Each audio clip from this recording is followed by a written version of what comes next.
Que a paz esteja com você. Quando o diabo não nos seduz pelos nossos vícios, ele nos tenta pelas nossas virtudes, já dizia o sábio ditado.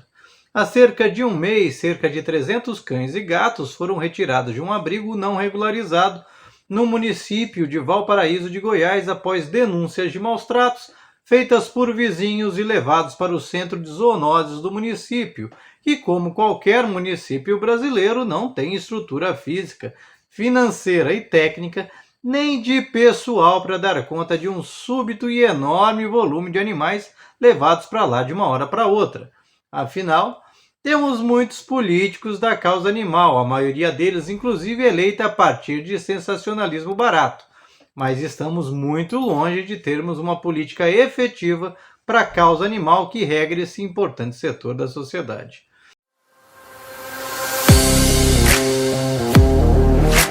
Eu sou Franklin Maciel e se você ama animais e quer entender como as coisas chegam a esse ponto e o que fazer para começar a enfrentar e solucionar esse problema cada vez maior e que se espalha feito um câncer por todos os rincões do país e que não será solucionado com altruísmo, sensacionalismo ou punitivismo, peço que se inscreva no canal, compartilhe esse e outros vídeos de uma série de reportagens que estamos fazendo e, se puder, se torne membro do canal. É menos de R$ 5 por mês e você colabora para que esse projeto possa se expandir e assim ajudar a entender o que está ocorrendo na causa animal e na política em seus muitos aspectos e construir juntos soluções reais e sólidas para que tenhamos, num futuro, uma melhor relação entre homens, animais e natureza. 350 animais não brotam do nada dentro da casa de ninguém. É um processo lento, silencioso, que na maioria das vezes começa com um ato de generosidade e desilusão e que conta geralmente com anos e anos de omissão, negligência e oportunismo da sociedade e do poder público, como uma doença que vai sendo escondida sob esparadrapos, até que uma hora de tanto se espalhar por todo o corpo, não dá mais para esconder as feridas. Então pus, sangue e fedor se espalham por todo canto, e aquela doença que poderia ter sido tratada sem maiores traumas no começo,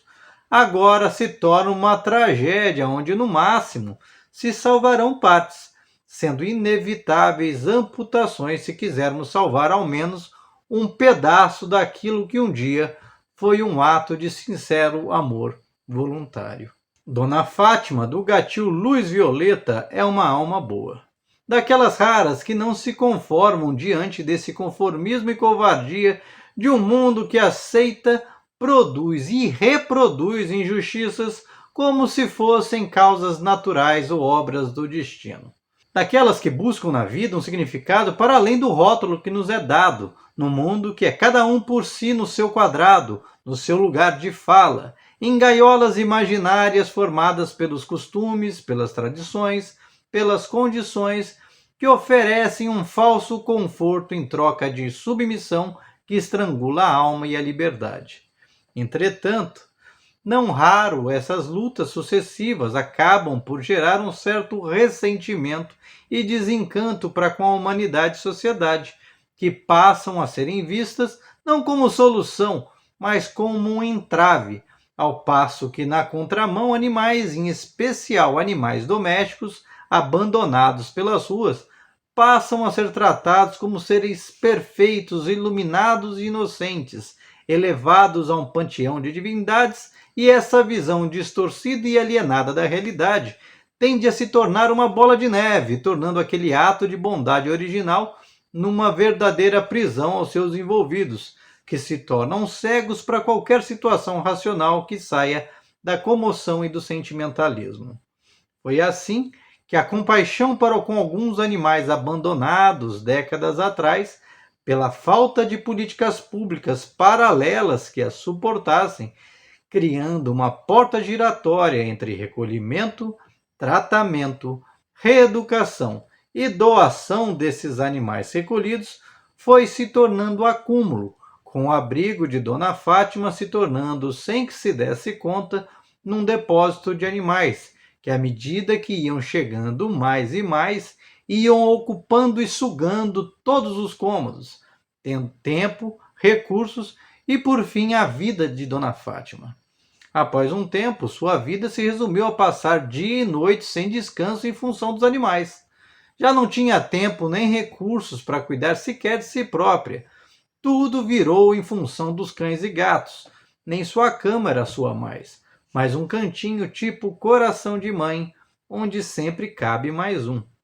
Não demorou muito. Oportunistas da causa animal foram se achegando, gente que se condoía com o sofrimento dos bichinhos nas ruas até a página 2 e recolhiam os animais nas cidades vizinhas e até de Brasília, não raro se vangloriando de seus feitos e pedindo dinheiro nas redes sociais e depois lá batiam no abrigo de Dona Fátima deixar mais animais, com as promessas de ajudas, como alguns sacos de ração, que vinham no começo e depois não vinham mais.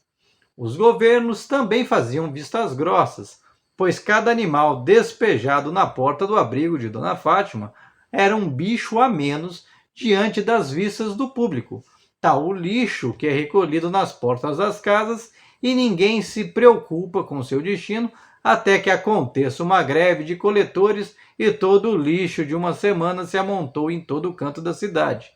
E foi isso que acabou acontecendo. A situação saiu do controle e começou a incomodar vizinhos, que começaram a denunciar em razão do mau cheiro, dos latidos, da situação preocupante não só para a saúde dos animais, de Dona Fátima, mas da própria vizinhança. Até que em 2019 a situação chegou ao Ministério Público, que, diante do problema de difícil solução imediata, propôs um termo de ajuste de condutas, conhecido pela abreviação TAC, onde foram acordadas uma série de condições para que Dona Fátima fosse dando fim aos animais e ao abrigo ao longo de um ano inteiro. O problema é que qualquer um que leia o TAC, cujas cláusulas é preciso reconhecer são corretas do ponto de vista técnico e teórico, na prática não seriam executadas, até porque o seu sucesso dependeria da ação de agentes externos ao pacto, como centenas de adotantes de animais e uma política sustentável em relação aos animais na cidade de Valparaíso de Goiás, que claramente não existe. E não é só lá, mas praticamente é inexistente em todo o território nacional, de modo que o acordo não foi cumprido e o caso continuou se arrastando da maneira que estava, sem grandes alterações, até que vizinhos gravaram imagens de Dona Fátima tentando apartar uma briga entre cães e denunciaram às autoridades que, sem qualquer planejamento prévio, lembrando que havia pelo menos 3 anos e meio desde o TAC para que pudessem ser preparadas medidas para a retirada gradual dos animais para outros espaços que oferecessem condições dignas a esses animais, de modo que acabaram por sobrecarregar o centro de zoonose local, que, sem possuir estrutura física ou de pessoal, teve de dar conta de centenas de animais de uma hora para outra, a maioria deles debilitados, estressados e doentes. Com o caso ganhando repercussão, muitos protetores da região, em especial os ligados aos gatos, se indignaram com as condições oferecidas aos gatos no CCZ, que ficaram em uma piscina improvisada e cercada e sem cobertura suficiente para todos os animais, que ficariam expostos às intempéries do tempo,